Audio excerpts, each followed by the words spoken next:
Welcome back to Breakfast Daily on City TV. Don't forget that our hashtag is Breakfast Daily and our WhatsApp line is 0550-585832. Now, we'll be talking about the flooding situation in various parts of the country. And as we're doing that, if you live somewhere and there's flooding issues there, why don't you send us a message? Let us know what the situation is, if it's something that's recurrent, if it's something that has recently started happening in your neighborhood. We'd love to hear from you. You can even send us a short clip just to show us the kind of flood damage that you're seeing in your area. We'll pick that up and we'll hopefully highlight it and talk about it on this show. But today we're going to be looking at a few areas. Yes. Here in Accra, we talk about the flooding that happens here. We'll be going to the Bono region and we'll be going to some other areas as well to check out the situation. Look, Kweku. Yeah. It baffles me how it almost seems like the flooding situation is getting worse and cropping up in areas that you didn't typically hear about in the past. Yes. Now, our correspondents and our colleagues in other cities are bringing us some information about what the situation looks like. Yeah. Let's go to Lakeside here in Accra, where our colleague Phyllis Lamte has brought some information about what the situation is there. If you're somebody who lives in Lakeside Estate, please send us a message. I think we'd love to hear from you this morning. Definitely want to hear from them. But take a look at this. The whole area was highly flooded up to my waist level. Fortunately for us, the NADMO and fire service and police and military men came with their vehicles. When you look at behind me right here, you see our house there close to the White House. This fence wall was broken by 5 times. And then the end of the land was be inside the gutter here. This gutter was started by small, just a little small. And then they start digging inside. Look at how the gutter turned like. So this our fence wall is getting broken right now again. All the tenants has moved from the house inside. When I'm telling you, last week when they rained, 3 people died in this gutter. Seriously, it took them. We chased them, we didn't get them. Last 3 months, 7 people died end of the Nana Krun gutter. And they went and did that gutter too. And then still people are dying. So they want you all to die? That's my question. One of the affected residents who spoke to City News explains why the area is flood prone. About this road, about this gutter, about this rain, that's our problem now. We have only 2 problems in this road. If these Lakeside people can fix it for us, or the MP can fix it for us, we'll be okay. This gutter here is giving us problem, and there's another one at the down there. The water coming from the top there, the water don't have a way to pass. So from the top there to this way, the water will divert its own, the water will create its own way to pass. That's our problem. For this tenant, he is fed up with the situation and is simply marking time with the hopes of moving out of the area as soon as possible. I'm in my 3rd year, so I'm hoping by the end of this year, my 2 kids are in JHS 3. They are about to sit for their exam. So I'm waiting that after they finish with their exam, then I'll leave the area because of the rain.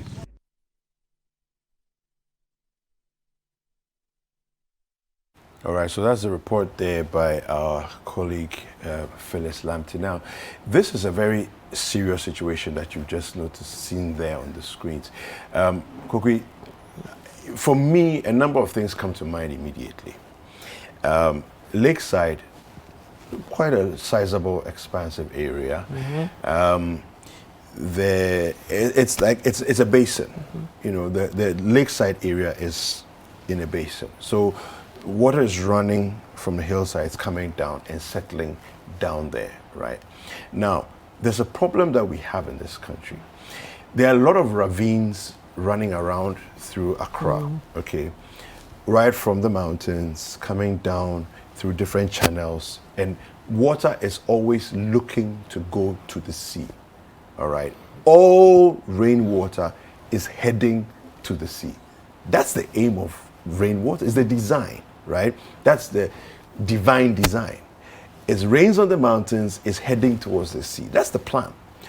Now, Lakeside has a collection point. There's an actual body of water there, the lake, right? And the water comes in and settles in the lake. Now, what's happening is that we are increasing the hardening You remember what Kojo was saying here the other day when he Yes. was here with us? We are increasing the hardening of the ground. Yes. Okay, so the surface area within the lakeside area and adjoining communities are becoming harder and harder. What does that mean? So if you had 100% soft ground, as in grass, forest, soil, and that was all that we had, right?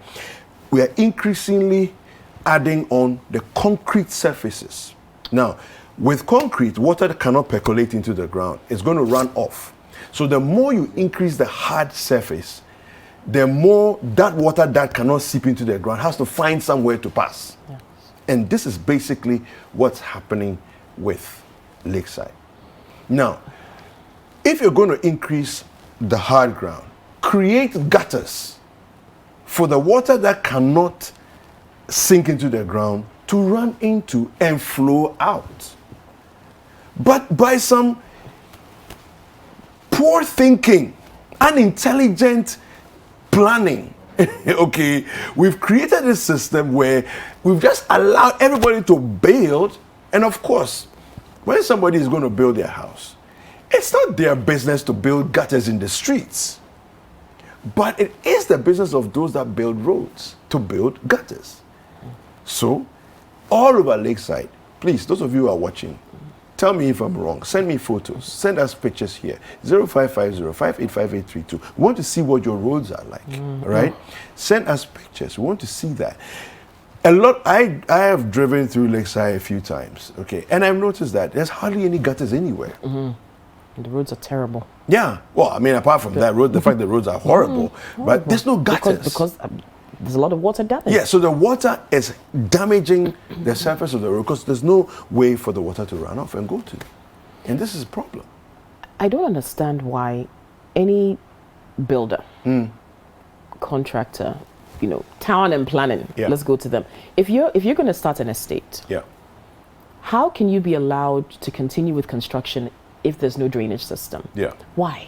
Yeah. How? Knowing the long-term damage it costs. Now you start off, okay, it rains, one pothole appears. A couple of months down the line, that pothole expands. More potholes start increasing. With every bit of damage that occurs, the Yeah. cost that you would have to incur to repair it goes up. The current state of those roads, I'm sure for those of you who would know, the cost that it would take to repair those roads and to Yeah. bring them to a point where they could actually last more Yeah. than a few months would be immense. Yeah. So, something that could have been nipped in the bud a lot sooner was left to grow into what it's grown into now.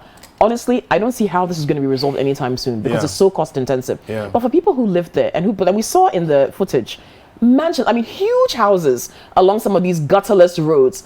How? At what point did you ever stop to think, oh, perhaps we should make sure that gutters are, or as part of your construction? Yeah. Unfortunately, you shouldn't have to do that. Yeah. But maybe get someone to come and do your gutters for you. Yeah. But you've built huge, beautiful house, but your road is flooded and muddy because Yeah. you don't have gutters. Yeah.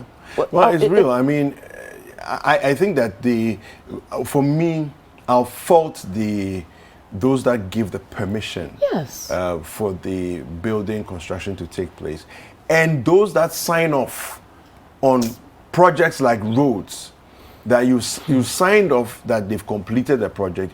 You claim by your signature that you've inspected and you're happy with the work that has been done, yet there's no gutter. It's so I don't sad. understand that. I don't understand it. I mean, the gentleman who said he's just waiting for his kids to finish Yeah. JHS and then he's And then moving. he's out. How sad to have to make that decision simply because After all this. After all this, Yeah. you've invested in living in a place and you just have to wait a few and then you're out of there. Yeah. I mean, really. So not everybody has that option No. of relocating. Most will not have that Most option. will not have that option. So Yeah. what do we do? Yeah. What do we do? It's terrible. And I want to make a call particularly to, town and country planning, right? You say you are town and country planning. We didn't say. You say you are town and country planning. Where is the intelligence in the thing that you are doing?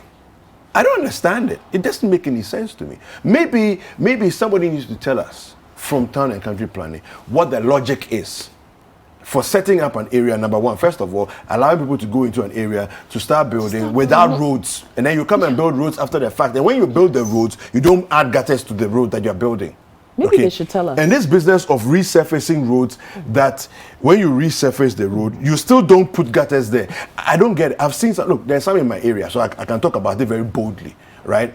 There's in the new Achimota area, from it's a Federal Pharmacy Junction all the way down to the Royal Garden Chinese restaurant. Okay. That stretch of road, there are no gutters either side of the road, and they've resurfaced the road with no gutters. How long will that road last? Do you understand? How long? It's a nonsensical plan. Is it a resource issue? I'm guessing they will probably say it is. You see, so wait, hold on. Yes. When you say it's a resource issue, yes, I take exception to that, because instead of, say, surfacing 10 kilometers of road, why don't you surface 2 and build gutters? Do it properly. Do it properly. This business of type of behavior, you should stop it. It doesn't make any sense. It doesn't make you appear as if you are smart enough about your job. Seriously. No, but honestly, I think they need to tell us, is there some rule somewhere that says you can't refuse someone a permit to Why? build? I mean, they have the rules that you can refuse people permits. Don't they come and write on it and say stop work by, exactly. So they can. So again, I don't understand. Because we see estates are cropping up everywhere, Kweku David. Everywhere. No kind of proper amenity, no kind of proper road infrastructure. It's frustrating. None. But they have a permit to establish an estate. Yeah, they have a permit. It doesn't make any sense to me. Yeah. So unless we want to see this replicated in more places, which we are seeing, we've got to do something. Okay, so we looked at Lakeside. Yeah. Where are we going next? Bono East. Bono East regional correspondent has done a report for us from the Bono East. We want to take a look at what's going on there as well. Let's take a look. I'm currently in Hensia, a suburb of Techiman. And here, residents are very concerned about the state of their roads, as well as flooding they experience whenever it rains. Behind me is a bridge which apparently has collapsed.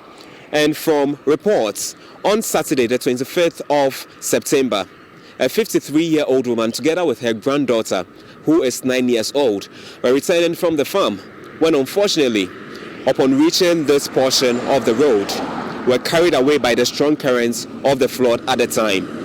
They both lost their lives. I'm going to interact with some residents here as to how these conditions affect their livelihoods and also their businesses. So just say Techiman so na erane no so te ansa na yetime fam akosko enkra ye ko no so kra na kakra wo ba just say fam sa. It's not easy, and if you are a pedestrian too and you are walking by too, it's not easy. If you joke, you can die here now.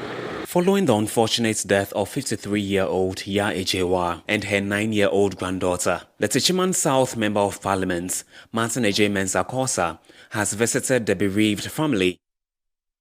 All right, yeah. So, loss of life, loss of property. When will it stop? I don't think it will.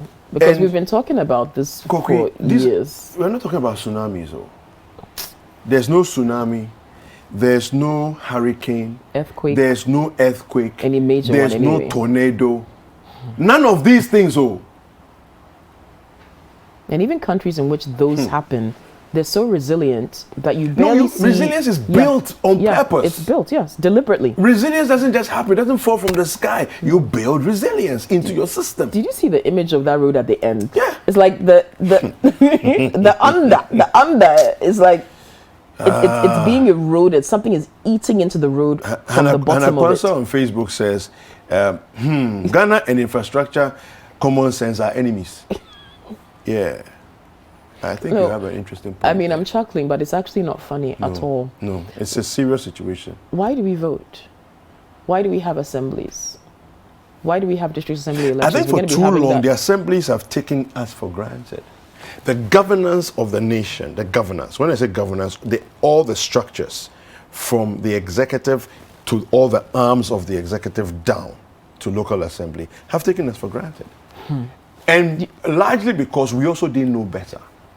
You know, we lived in ignorance of their role, our role in governance as Yes. people, as citizens, the fact that we can't actually demand better, we can't put pressure on them. Of course, we know the executive, when they come, what do they want? It's the vote that they're looking for. So if they know they're under threat of losing the vote, they will do what it is we ask them to do. We demand of them. But I think you're right in our role in all of this. Because, even before the last election, we had so many people saying they weren't going to vote and this is a waste of time. Yeah. But at the end of the day, people still trooped to the polling stations, queued and voted because of the way we've set up our electoral system. But at the end of the day, what does that vote actually get you as a citizen of Ghana? Does it get you roads that deteriorate within months of being constructed? Does it get you infrastructure that you can bet your life on? People are losing their lives on this road. People we pay taxes. Yes. Every day. Yes. In various ways, whether direct or indirect. So but look at the state of your roads. Those of you who feel as though you don't pay taxes, you should know that everybody in Ghana pays taxes in one way or another, right? So if it's, let's say you sit in a trotro and you're going from, let's say, Mankesim to Apam, right? You feel as though you've just taken your trip. What you don't know is that as part of your trip, you've just paid a tax because the fuel that the driver bought has been taxed by the government. So whether you like it or not, everybody's paying taxes. We're all paying taxes. We are all paying taxes. To sit on roads and like so that. you need to demand better that the government, not this current government, all governments and the governmental structure of the executive, all the way down to the unit committees of the local assemblies, do better by us. Being a resident of a community with bad roads, I think you can often feel helpless because local governance it can be very tedious.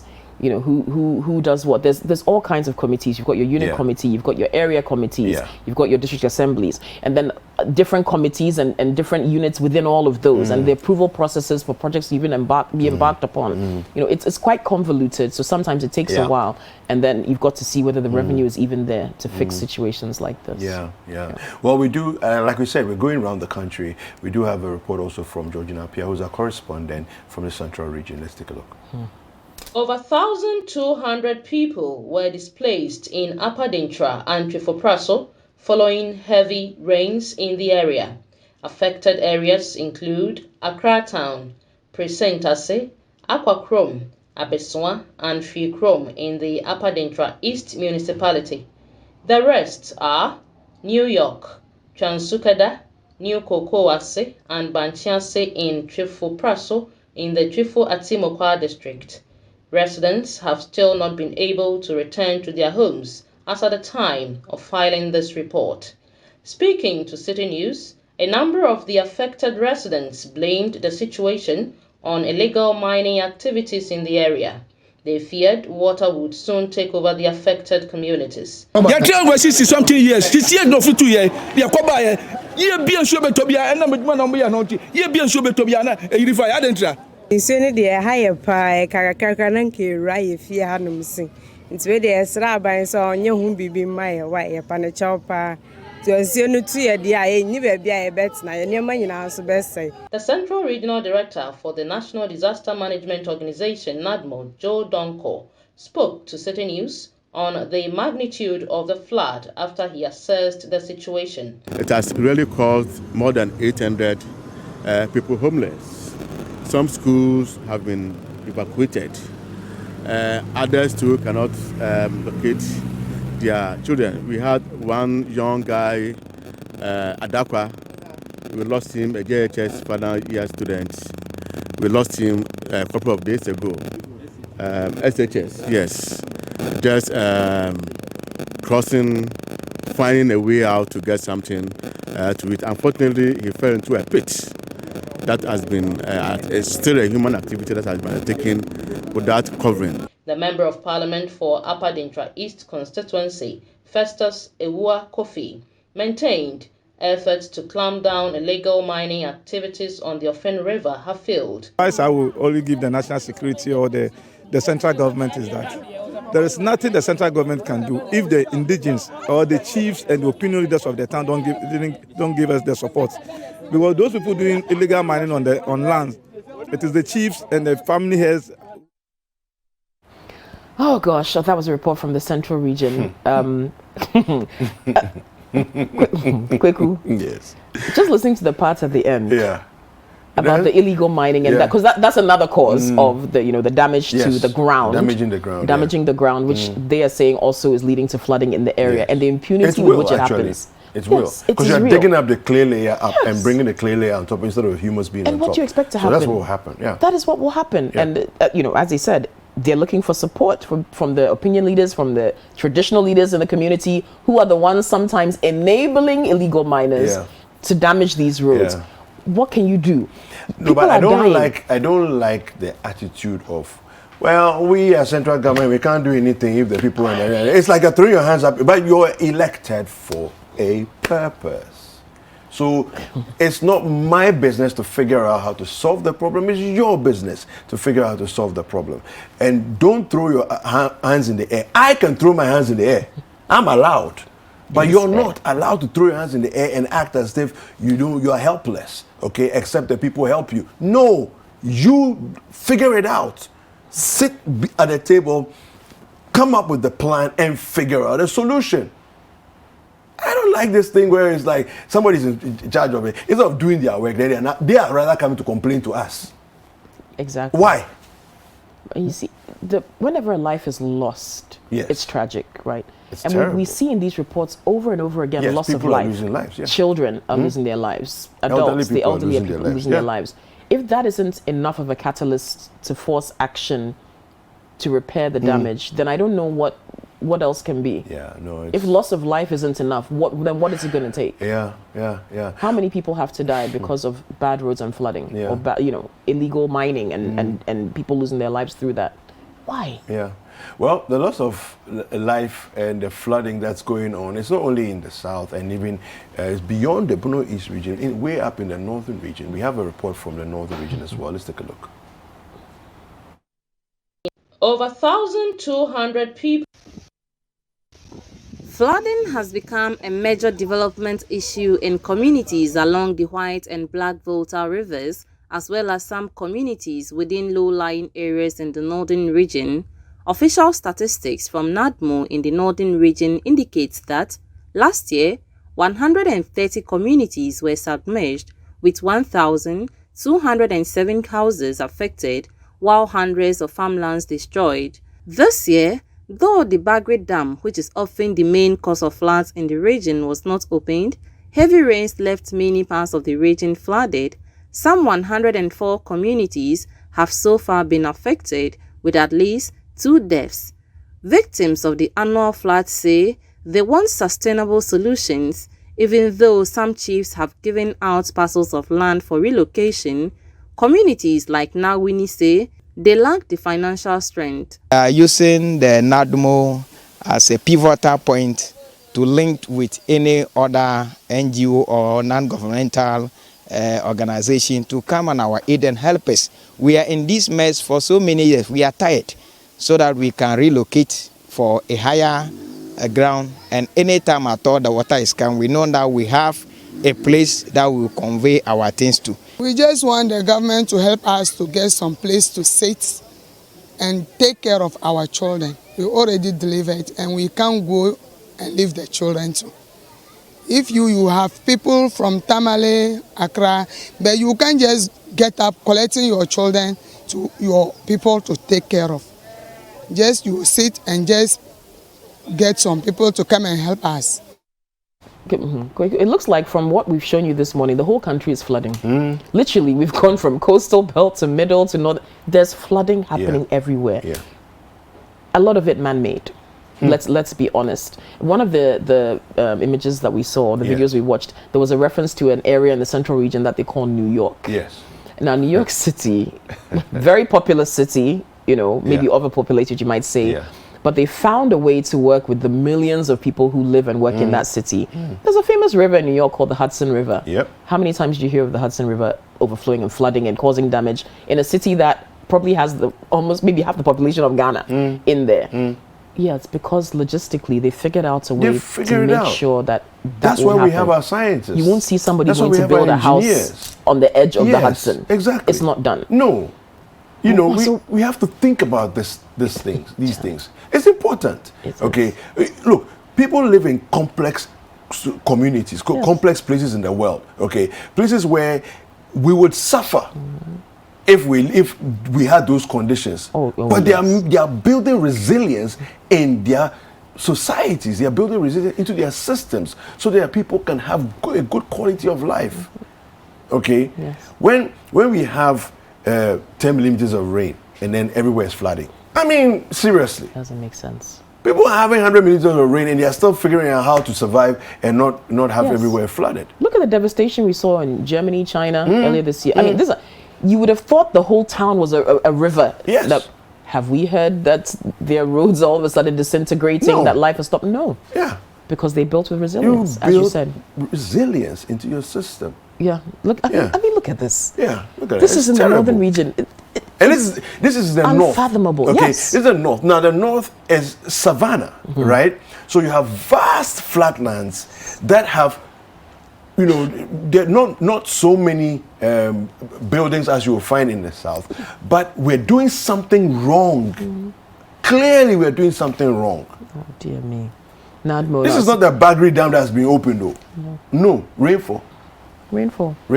And of course, the National Disaster Management Organization can only do so much. I mean, when it comes to responding to the disasters that occur because of this flooding and people who need help, people who need some kind of support and sustenance to get through the period where their property is destroyed. Wow, look at this. I mean, look at this. Somebody's veranda. Look, the water has entered. People are it's entering through windows. So. And look at the speed at with which window the level. water is rushing. Yeah. That how you know how dangerous that Yes, is. this kind of People movement of underestimate water- the power of water. You that's see moving water like this. moving like that, it Yeah. will carry It will you carry and everything in no else time. along with it.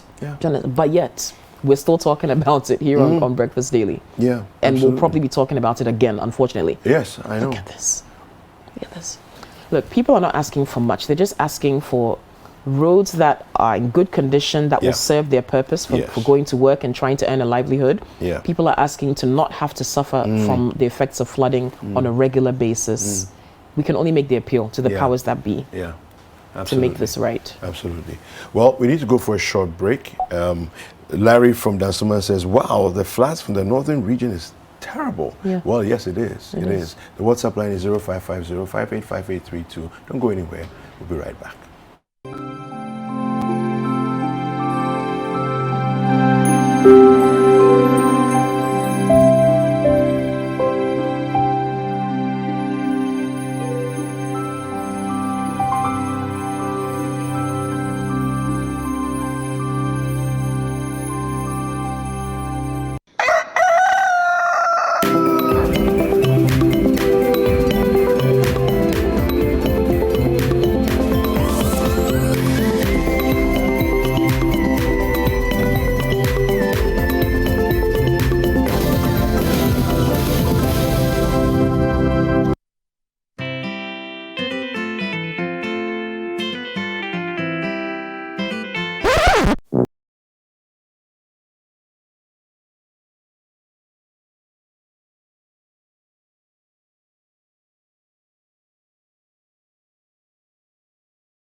Creamy Plus is a fully skimmed evaporated milk.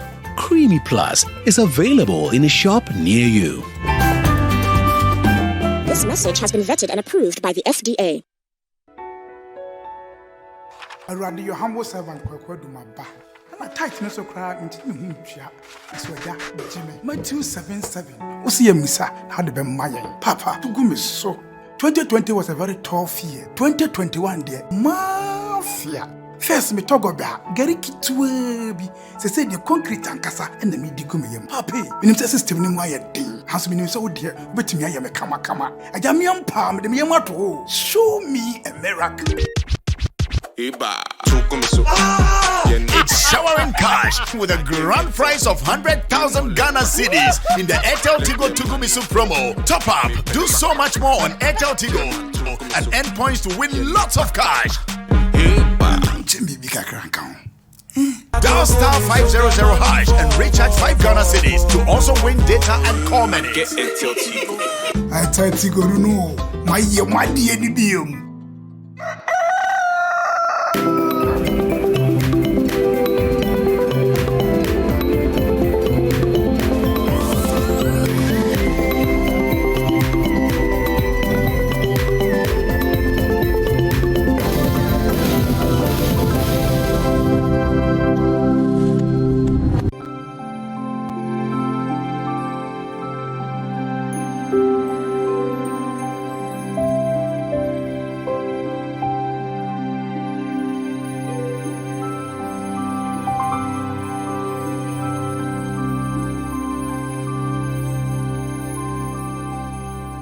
All right, welcome back.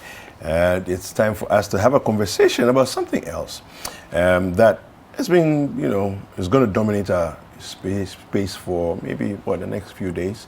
133 FM stations. I'm reading from the front page of the Daily Graphic right there. 133 FM stations granted provisional licenses. All right, Radio Gold, Radio XYZ among the applicants. Now, the story here says a total of 133 FM radio broadcast stations, including new applicants, could soon start operating. This follows the decision by the governing board of the National Communication Authority to approve the licenses of the unnamed radio broadcasting stations. However, the approval from the board is subject to the applicants attending a sensitization workshop next Tuesday, October 19th, 2021, on the terms and conditions of FM radio broadcasting authorizations. The workshop, according to the NCA, shall clarify the legal, regulatory, and technical requirements for the establishment and operation of an FM radio broadcasting station. The Daily Graphic gathered that the 133 FM stations, including Radio Gold and Radio XYZ, two notable stations that were shut down in 2017 for operating without authorization. The 133 radio stations include new applications from entities whose FM radio stations were closed down after 2017 FM audit. As well as existing stations which applied for the renewal of their expired FM radio broadcasting authorizations, a statement from the NCA said yesterday. All right, so in 2017, we actually have, the story that we did on cityfmline.com. Yes, we did. Yes, Koku, you want so to take that? this was just over 4 years ago. Our team had a story on our website, list of radio stations closed down and fined by NCA. Now, there were many reasons given for the shutdown of some of these stations. There were over 131 of them in total, and the National Communications Authority sanctioned them because they were found to have committed various infractions pertaining to their authorizations to operate. And this was contained in Section 13 of the Electronic Communications Act, okay? Now, it goes down to break down the different categories under which these stations were closed down. There's a regional breakdown as well. So we'll go through that. 34 of the sanctioned stations had their licenses revoked because their authorizations had expired and they were said to be operating illegally. A further 13 of them were issued with reprieves as pertain to their authorization. So let's go through the list and see what some of the stations are. Now, if you're watching and you are familiar with some of these stations, maybe in your region, they were shut down and you've got something to comment on, or maybe if you were an employee of one of these stations, we'd love to hear from you and your take on this. But let's remind ourselves of why some of these stations were shut down and the amounts that they were asked to pay, okay? Yeah. So in the Ashanti region, let's start off with this. So this is one of the 34 companies whose authorizations were revoked. Price Media Company Limited, also known as Price FM, that was in Kumasi. Their frequency was 107.3. Maybe some of you know that station. Amansi Communications Limited, also known as Des FM. So of course, you've got the business name and you've got the actual name that they were operating under, right? So Des FM, Bekwai, 90.3 FM. Neat FM Company Limited, they were operating as Hello FM in Kumasi, 101.5. And then Capital Radio, that's Imperial Broadcasting Company Limited in Kumasi, 97.1 FM. And then in Brong and Hafu, we have Voice of Sini in Kwame Danso. They were operating on 104.7. In Central Region, we have yesterday's Pearl Company in Cape Coast. They were operating on 102.9. And we also have Kentinka FM Limited in Agunas Road, operating on 97.7. Wow. Yeah. All right. So in the Eastern region, what Denchembo Media Limited in Akwitia, 95.3 FM. In the Greater Accra region, Paradise Vision Estates Limited in Accra, 101.7, and ZZ FM Radio Company Limited in Latabia Okoshi, 100.1. Now remember, this is the list of stations that were closed down and fined. There are other categories. So if you're wondering why we haven't mentioned certain ones yet, don't worry, they are coming in the other lists. Yeah. Okay. So in the Northern region, we have Farich Company Limited in Salaga, East Gonja, operating on 95.7. We also have Acapella Media Company Limited, Fila FM. I've actually gone and done a show on Fila FM Fila. before. Wow. In Tamale. That's 89.3. Northern Diamond Communication Limited in Buipe, 98.1. S&S Communications Limited in Tamale. They're operating on 94.1. And then we have Radio Labari Foundation in Chiraponi operating on 95.1. And we also have Skylark Radio and TV in Yagaba operating on 103.7. All right, going to the Upper East and Volta. So we had University for Development Studies Navrongo campus. But why would you shut down University campus station too? I mean, that's educational. Yeah. Do you understand? But anyway, this is what they did 4 years ago. So University of Development Studies, UDS, Navrongo campus, that was 95.1 FM in Upper East. Foundation for Rural Education, Empowerment and Development, again, in Nandom. I mean, for something like that, a developmental radio station for a community, I'm surprised. But anyway, 92.3 FM. In the Volta region, we had Big Brother Motors operating as JD FM in Ho, 99.9. Then we got Advocate for Gender and Development Initiative, Ghana, also known as DAI FM, and Fuega, 89.7. Multi-Systems Prestige Company Limited in Akachi, that's 96.9. Beyond the Word Ministries, also known as Beyond FM, that's in Kwanta, 90.7 FM. Elite Multimedia Company Limited, or Hope FM in Ho, 93.1 FM.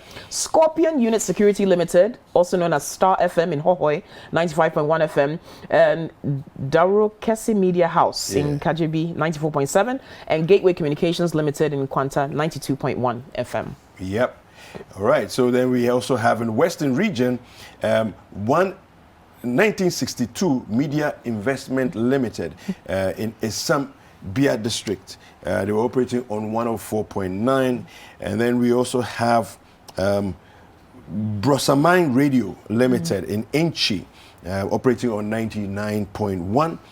Help FM GH Limited in Sekondi Takrade, operating on 103.9. We have Geo Richard Company Limited in Asankragua, operating on 89.3. That's Asanko. Borderline FM operating on 99.5. That's in Hafasini. Horizon Communication Limited operating in Takwa on 103.5. We have Jam Media Consult Limited in Takwa as well, operating on 93.7. And we have West End Radio Limited in Esiama, operating on 100.3. All right. Now, again, we've got another category of companies. So the authority requested the underlisted companies, so we'll be going through this next, to pay their application fees and pay a fine. Now, in applying the sanctions for the companies, the authority had recourse to their gazetted schedule of penalties, which stated that failing to submit to the authority in a manner and at the times as may be reasonably requested, documents, accounts, estimates, returns, and other information that may be required, that's basically what necessitated the penalties and the fines. So these were companies that were asked to pay an amount of money in order for them to continue operating. They did not pay their application fees and fines. And here are some of the names, okay? And quickly, David, the amounts of money. Okay, let's start with Zuria FM. This is in Kumasi, 88.7 FM. Now, they were in default for 3,782 days. The fine that they were supposed to pay, 37,820,000 Ghana cedis. Yeah, it's crazy. 37 million, Quick David. It's huge. This is what they were expected to pay to stay on air. Yeah. Obviously, they didn't pay or couldn't pay, so they were taken off air. Yeah. Okay. Mediterranean Projects Limited, Kumasi, 99.1 FM, 71 days in default. They were fined 710,000 Ghana cedis. Now, the penalty is 10,000 Ghana cedis each day the infraction persists. So that's why, if you look at the number of days, you multiply that by 100,000 and you get the amounts that we're getting, right? Oh, sorry, 10,000 per day, and you get the amounts we're getting. Mighty Radio Limited, New Mighty Radio, Ashanti Mampong, 91.1 FM, they owed 37,820,000 Ghana cedis. That's a lot of money. That's a lot of money. That's a lot of money. Ooh, okay. Yeah, so the next one in the eastern region, we have Bolton Portfolio Limited, Access World Broadcasting Limited, Rock FM, okay? That's all one company. Operating in Nkoko on 96.9 FM, and they were owing 1.820 million. Yeah. That's a lot of money. That's a lot of money. And in Greater Accra, now we have XYZ Broadcasting Limited. All right, they're operating on 93.1, and for a period of 409 days, they were owing $4.09 million. Ghana cedis, yeah. That's what they had to pay, and they didn't pay. We also have A to Z Limited in Tesano.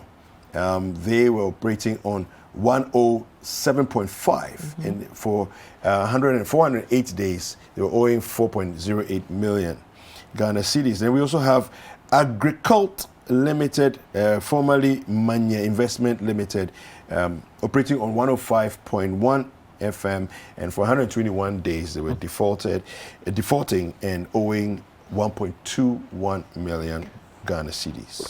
Don't you think there should be a cap to these fines? Maybe they'll say, okay, you'll be fined up to 10 days and then you'll be taken off air. Instead of going, yeah. I think it makes over more sense. 3,000 days. It makes so you more say, sense. okay, you'll be fined 10,000 cedis a day for up to 10 days, and then you'll be taken off. It doesn't make any sense because you can't.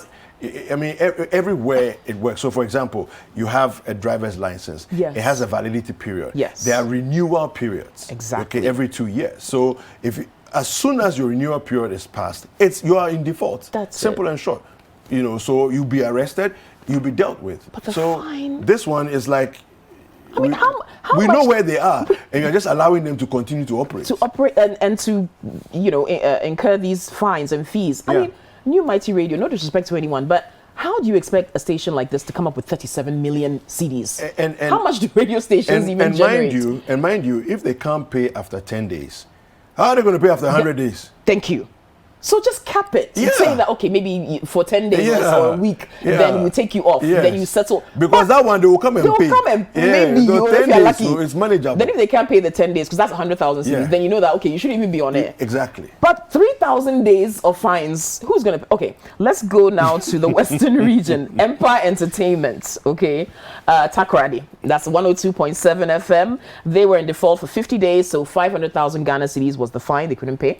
Golden Pod Limited, Seshi Dwabosu. Yes. Okay, 105.5 FM. They owed 2.38 million. Kasapreko FM, Wasai Kopong, 88.9 FM. They owed over 3.5 million Ghana cedis. Commercial FM stations as well in the central region. Okay, we'll do that. John Wall Limited in Ebra, Cape Coast, 93.3 FM. They owed 120,000 Ghana cedis. Wow. See, this thing, you just wait a few days. Yes. And it's the same number of days for everybody. That's once you pass it. Once you pass that, that's it. We shut you down. Yeah. We allow you to come and pay. Then you continue. It's simple. It's a simple matter. Anyway, so then we go to Eastern Region, right? Yes. And in Eastern Region, we have Class Impressions Group at Timbuktu. They were operating on 96.9 and they were in default for 317 days. So they owe 3.17 million Ghana cedis. Now, Digital Broadcasting, also in the Eastern Region in Koforidua, operating on 90.9 FM. They were in default for 3,434 days. So they owe 34.3 million. Yeah, where will you find that money? Yeah, but you see, for me, this also speaks a lot to who is running NCA. Yeah, you allow the people to be in default for 3,000. Are you proud of yourself? 10 years. Seriously, that's 10 years of operation. Why? Okay, so this category that we're reading, right, are people or companies that were asked to submit renewal applications. Pay application fees and pay a fine. Yes. So, like we said, we have different categories of what they were sanctioned for or taken off the air for. So what we've been reading so far in this segment from the commercial FM stations in Central, Eastern, they were asked to submit renewal application, pay application fee, and pay a fine. Okay. So we're coming to Greater Accra now under this category. Media General Ghana Limited. Formerly known as Victory Broadcasting. Okay. In Accra, 92.7 FM. They were fined 48 million plus Ghana cedis for being in default for 4,803 days. Whoa. Senna Radio Limited or Atinka I think that's the FM. highest we've seen so far. Charlie, I think so. Yeah. Senna Radio Limited, Atinka FM, Kokomimle, 104.7 FM. They were fined over 14.8 million Ghana cedis. Amanye Community Radio Station, Latabi Okoshi, 96.1 FM. They were fined over 3.3 million Ghana cedis for being in default. Yeah. Anyway, so yesterday on Eyewitness News, Yes. Umar-San had a conversation with the NCA and give us some explanations and where it is that they're going with the new decisions that have been taken. But before we bring you that, let me just quickly read some messages that have come through. Good morning, City TV. Lots of institutions and human activities have failed the country, hence the higher cases of flooding. In as much as the government is working extremely hard to cure this canker, we should also take up the habit of doing the right things. Okay, Boache in is it Jamason? Jamason. Okay. So I'm just wondering, when you say take up the habit of doing the right things, what exactly you mean? So, like, for example, what? In this case of flooding, what are the right things that you would want us to do? Revoking Radio Gold and Radio XYZ licenses were needless and purely political considerations because so many stations that were in their category were allowed to operate. There were you were saying that there are so many other stations in the same category, but they were allowed to operate. Okay. The silence of the Media Commission over this matter baffles me. This is coming from Musa Abattoir. He said, if the regulator failed to have a voice today, the implications will. I'm not sure what you need to send that message again properly. Okay. Hannah Kwanzaa says, wait, so if they had paid, where would the money go? Charlie, that means NCA is rich. Yeah. If they had no, but you see, they are the authority. Yes, they are the authority. So it goes to government coffers. It's a punitive fine. It's government coffers. Yeah. That's where the money is supposed to go. Yeah.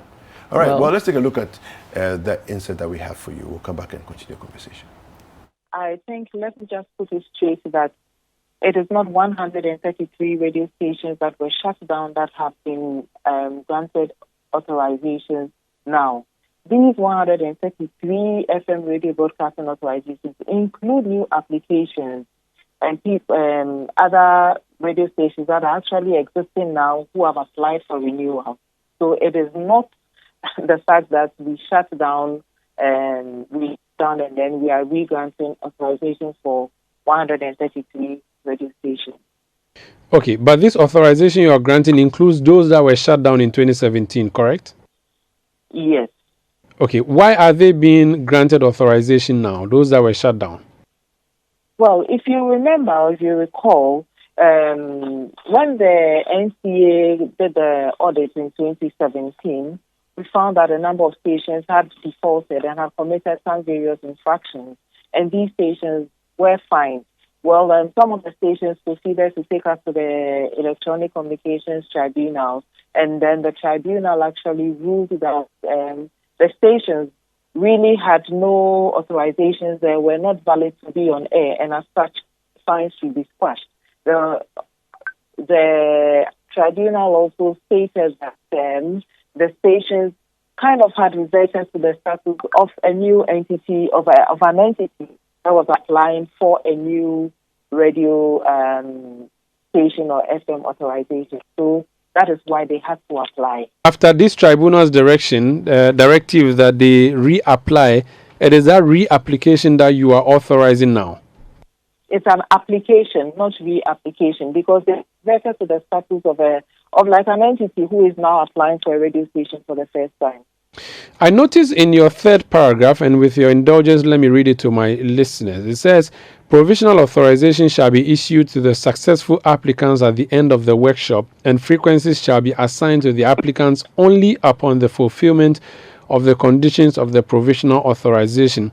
My interest is on frequencies. Does it mean these stations, 133, would be given new frequencies? I believe that once they have fulfilled or met the terms of the provisional authorizations, then we will be able to determine and know what kind of frequencies that they are getting. Which means they may not necessarily go back to their old frequencies. It is possible that they may go back to their old stations, but as I am talking to you now, I am not sure. Which means it is possible that they may get their old frequencies.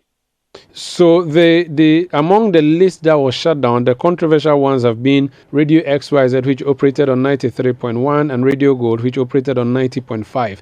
Will these two stations get their... I am not aware that the NCA authorizes stations they categorize as controversial stations. I'm not giving the controversy to you. I'm talking about what was controversial at the time of your shutdown, and I'm saying these two stations. Well, that is your meaning. Don't worry, I'm not putting it in your mouth. Not putting it in your mouth. Right. I'm asking if Radio Gold and XYZ would be getting back these two frequencies I mentioned, 93.1 and 90.5.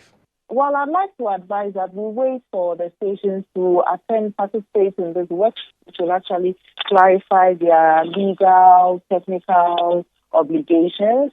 And after they have fulfilled their provisional authorizations, then we will see what happens from them. How do you allocate frequencies? Do I tell you what I want, or you put my name in a raffle of a sort and the number that drops becomes my number? Of course not. That's what happens. The NCA allocates frequencies based on availability. Okay, so if a frequency is available and I apply for that, I'll be given that frequency. Of course, I'm sure you also know that we deal a lot with what we call interruptions, and so we try as much as possible to avoid assigning frequencies. But I would be grateful if we do not speculate, if we can wait until this workshop is participated by the people whose organizations have been approved by the board, and then they fulfill the terms of the provisional authorization. Yeah, but I'm not speculating. I just want to be sure whether there are chances they may not get these frequencies. I cannot answer that question now. All right. On this workshop you keep talking about, what is it about? The workshop, the press release actually stated that the workshop, it will clarify the legal, regulatory, and technical requirements for the establishment and operation of an FM radio station. So whilst all these terms and conditions are actually specified, the authorization for the authorization holder, we really want to make sure that they do understand and take them through some paths and avoid any defaults as much as possible. Now, anyone who is going to get their license back or authorization back would have to first of all come for that workshop, which means if they fail, that's a precondition. Pardon? Is that a precondition? That has been one of the new things that NC is doing to make sure that people really understand what goes into running, owning, and then operating a station. Among the other issues that you raised at the time of shutting down these stations had to do with defaulting stations that could not pay their dues to the NC and so on. this announcement, does it nullify all the payments that they were supposed to have made, or they've already made these payments? So where let me quickly clarify that for most of these stations, they were shut down because they had not renewed their authorizations. For stations that had renewed their authorizations and were operating but had not paid their authorization, their regulatory fees, NCA made sure that these stations paid the due authorization fees. Yes. So my question is that this authorization came with some specific payments, and if you remember, the calculation went back way into the early 2000s, and we were told how much some of these stations were indebted to the state. And I'm asking if these amounts. That's why I'm explaining to you that for the stations whose authorization had expired, the tribunal ruled that since their authorization had expired, they were not valid. They didn't have an authorization to be on air. And so there was no way we could even get regulatory fees for them because they didn't have the authorization to be on air. So on what basis is the NCA going to get regulatory fees from an entity who doesn't have the authorization to operate something that the tribunal has ruled against? Very well. How soon is this workshop? The workshop will be held within the next week. Which means these stations will not be back on air yet until after next week or next 2 weeks. The NCA, when the NCA grants authorizations, we give what we call a provisional authorizations, and there are some requirements that the entity will have to meet before they are granted the full authorization. So this will take how long? How long would this take?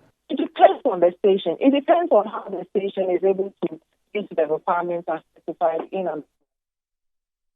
All right, so that was Nana Dufie-Bedu, who's the Director of Communications, Corporate Communications and Consumer Affairs for the NCA, answering questions from our colleague Umaru Sanda regarding this reinstatement of radio stations and I guess acceptance of new applications for radio stations in Ghana. So some of the things she touched on were just trying to clarify the numbers a bit. And she says the 133 figure that is going around is not only reinstated FM stations, but also stations that are applying for new licenses. That's all in there.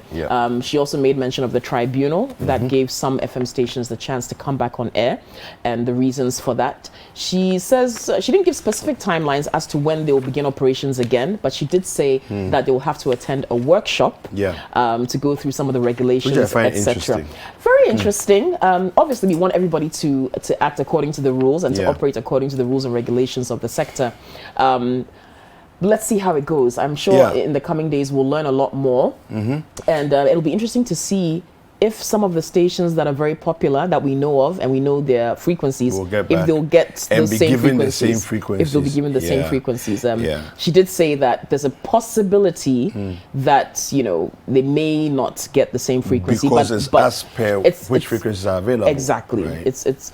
But have we heard of any other stations? I mean, the popular ones. Exactly. We know everybody knows the kind of Radio Gold 90.5. I haven't heard of a station using 90.5, so we would assume it's there, But, just to be clear, we got the information from Nana Dufie-Bedu, so we'll be keeping an eye, a close watch, I'm sure, on the developments there. Yes. Well, there's a lot more that's coming up in the show. We're going to be talking feminine care and tech next. So you don't want to miss any of it. Not at all. So Breakfast Daily will be right back. Don't